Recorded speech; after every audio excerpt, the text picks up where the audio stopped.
Привет, Алиса. Ага, и вам доброго. Чего-нибудь. Как настроение? Немного печалюсь, что вижу весну только на картинках. А так, все окей. Скажи, пожалуйста, почему мусульмане Новый год не отмечают? Новый год – это не мусульманский праздник. Если посмотреть на историю его возникновения, то дата связана с христианством. Поэтому Думк считает, что верующие мусульмане не обязаны праздновать. Понятно. Еще раз скажи, пожалуйста, почему мусульмане не празднуют Новый год?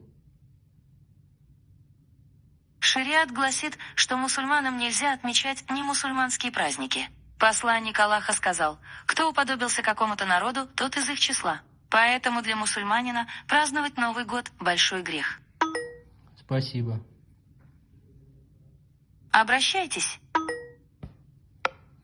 Ага.